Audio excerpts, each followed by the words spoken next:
Hi YouTube, and welcome to the start of my pregnancy vlogs. I'm a little bit late starting. I am 30 weeks pregnant on Sunday, but I really wanted to do these, so I thought better late than never, right?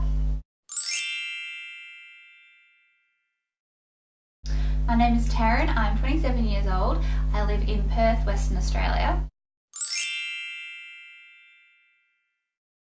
This is my second pregnancy. My daughter Taylor will be 3 in June, on June the 12th to be exact. My pregnancy with Taylor was a little bit rough. Nothing terrible went wrong, but I had morning sickness 24/7 from about 4.5 weeks pregnant all the way up until the day I delivered, which was 40 weeks. Exactly. So it wasn't the most fun of times, and I'm not going to say that I enjoyed being pregnant the first time. Of course, obviously, I was very lucky to be pregnant and I felt blessed to be pregnant, but it was not an enjoyable experience for me. My delivery of Taylor went really well. Basically, I went into labour on my due date, which I was not expecting to do at all. I started with really mild contractions about 6 o'clock at night.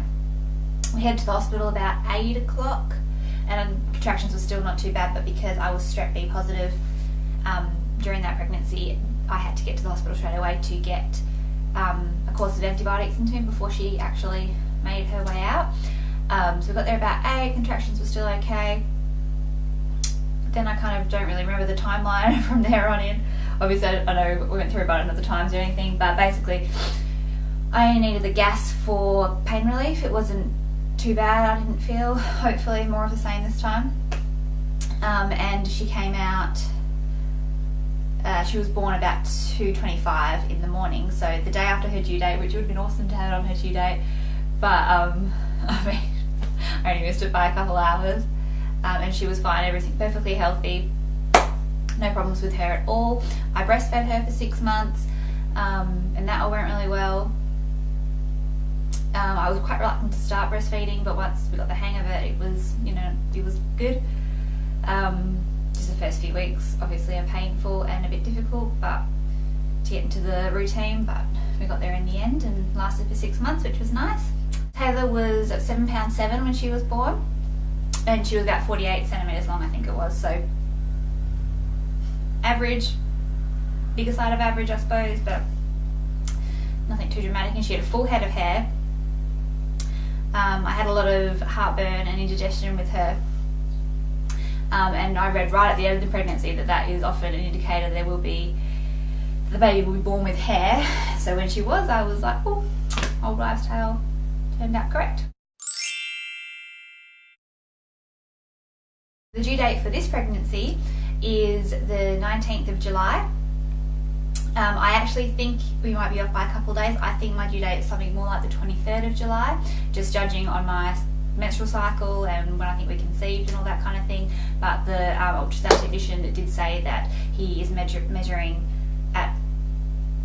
for the 19th to be due on the 19th of July. Speaking of, he is a boy. We're having a little boy this time, which will be the first boy in our family. Besides my cousins, a couple of cousins that I have that are boys, in my immediate family will be the first boy for a while on my family side, so that's really going to be quite exciting. Like I said, we're in Australia, we're in WA, and I am going through the public health system, public hospital system for the birth of our son. We went through public with Taylor. I wanted to get private health insurance with her, but I left it too late, and by the time we were ready to get pregnant with her, we didn't have enough of a waiting period allowable on the health insurance policy. So we ended up in public, but it went really well. I was happy with it all. She was delivered by midwives and that was all fine. We did have a shared hospital room, but that was fine too. It still felt private. We had curtains around, that was good enough. And I wouldn't have changed anything, so I was happy to go public again this time at the same hospital. And so far, it's been fine. When Taylor was 1 year old, so in June 2013, I started to get really sick. I didn't know what it was. I lost 10 kilos in the space of a week, which, the first 2 kilos I was pretty excited about, and then, after you lose 10 kilos in 1 week, that sort of sends alarm bells. My heart rate started going really, really quickly, all the time, constantly. I was out of breath. My vision started sort of not all the time, but every now and again I would have tunnel vision. Not headachy or anything, but just I couldn't see out of this side, or I'd get really wobbly in one eye. That happened a couple times before I went to the doctor.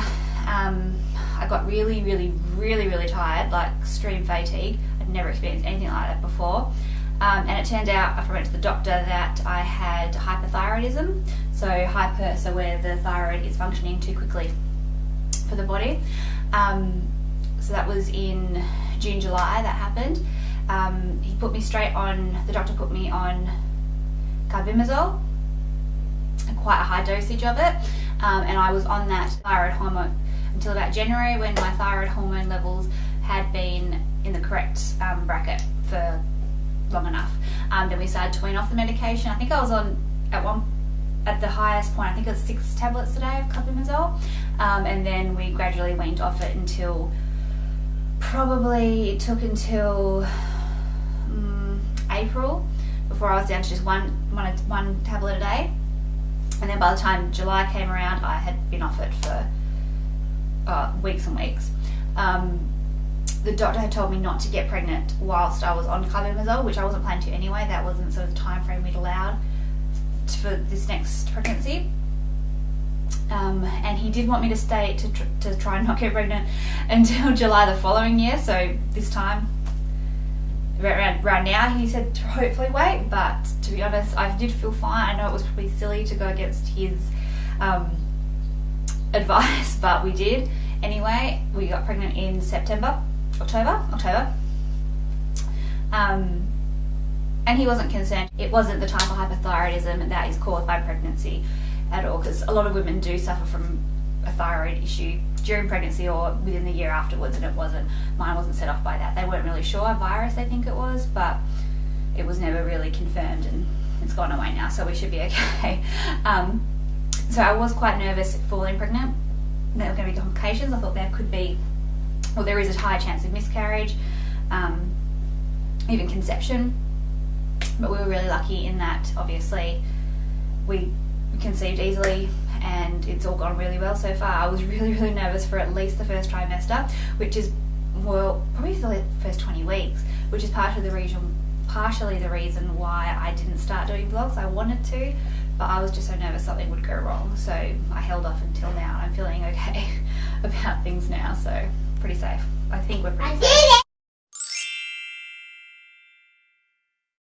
First trimester was hell.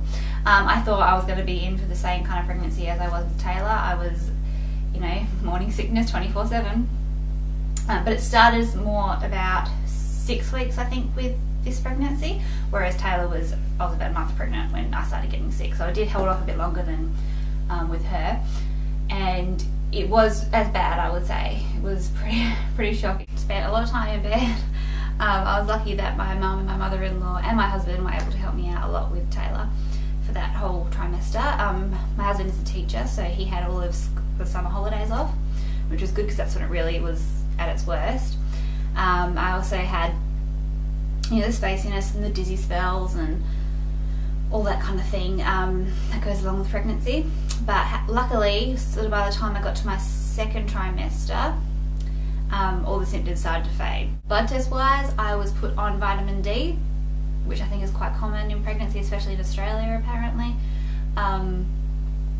But my last pregnancy I was on B12 as well, which I didn't have to do this time, so that was good. And then everything else came out right. My thyroid function was fine, everything else was perfect, so that was great.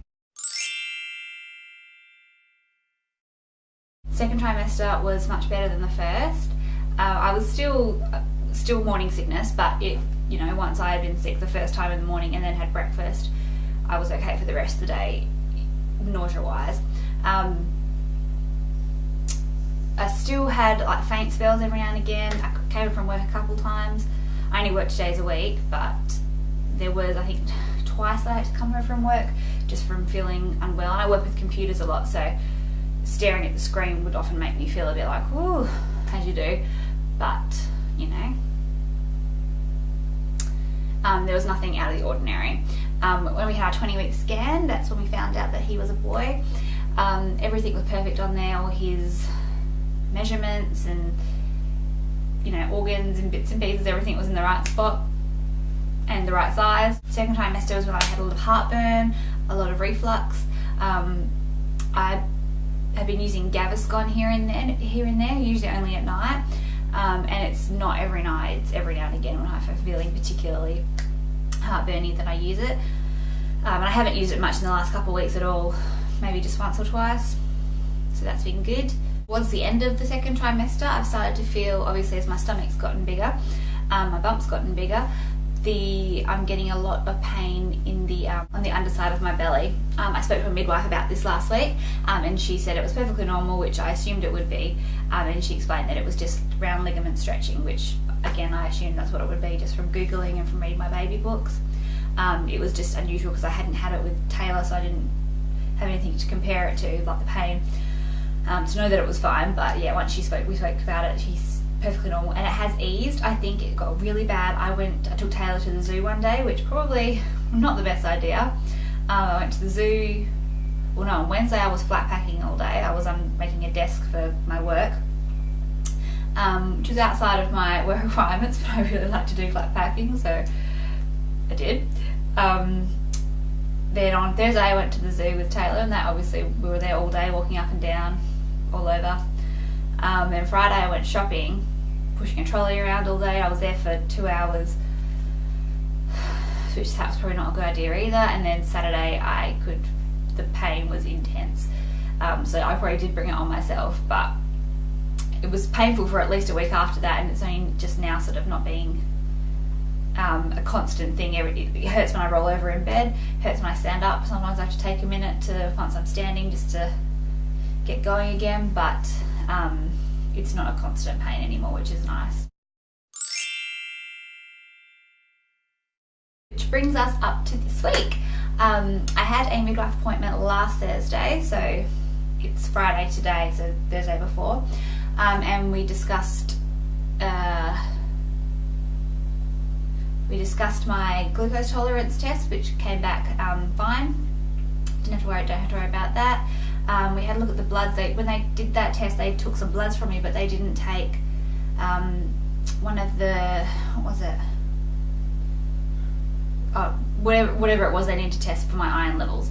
So I've got to go back and have another test for that. But the midwife did say my iron levels were low even at the start of the pregnancy, and no one had told me to take any supplements at that stage. So I started taking iron supplements. I'm just on one a day until I get my next blood test and the results from that to find out how many I should be taking. But I was really very, very low before the pregnancy, so she explained that it was only going to be worse from now. Taylor's just sitting next to me now playing, so if you can hear a little voice, that's her. Because she's ready to play now. I'll just finish this up quickly though. This week, what else? I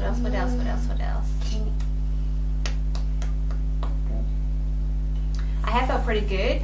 I've had some little bit of reflux come back this week, like I said earlier, but nothing too dramatic.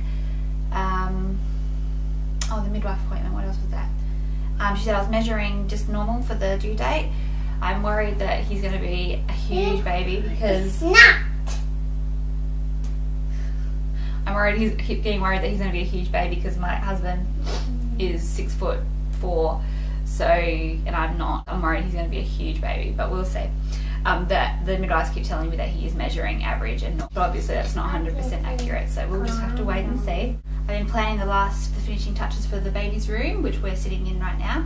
You can see the cot behind me, whichever side it's on, and that's all done, but I just need to pretty up the room. I've got most of the stuff, I just need to make it pretty, I suppose, but I will have plenty of time to do that. This week I also handed in my notice for maternity leave from work.